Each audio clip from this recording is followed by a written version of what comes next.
Right now, the average spending of Africans in Africa is expected to hit $7 trillion by 2030, up from the current $4 trillion.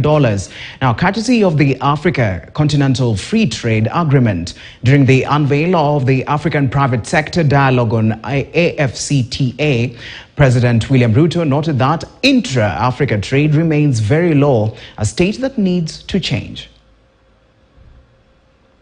Lack of connectivity is a great impediment to our progress as a continent.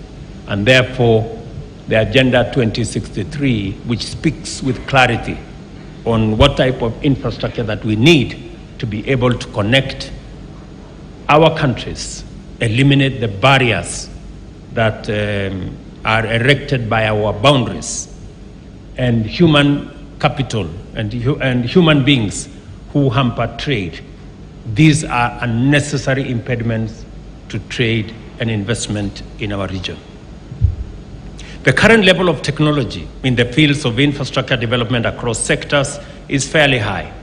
This dialogue is a golden opportunity for African private sector and African governments to deploy the concept of technology leapfrogging, thereby ensuring that advanced technologies are incorporated into priority infrastructure investments.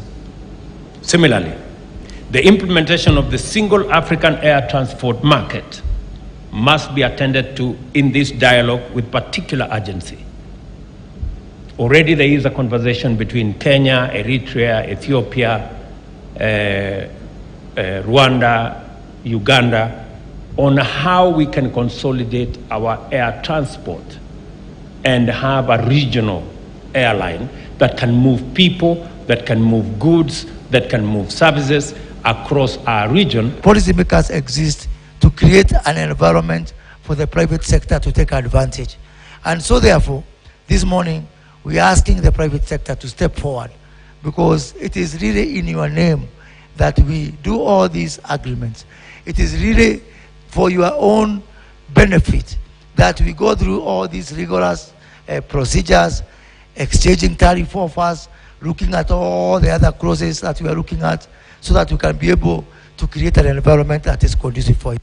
That's why this retreat is so important, Your Excellencies, to enable the private sector and the ministers of trade to conclude on the remaining areas of rules of origin, the automotive sector, textiles and clothing, to also focus on accelerated implementation of the systems, the custom systems that are required.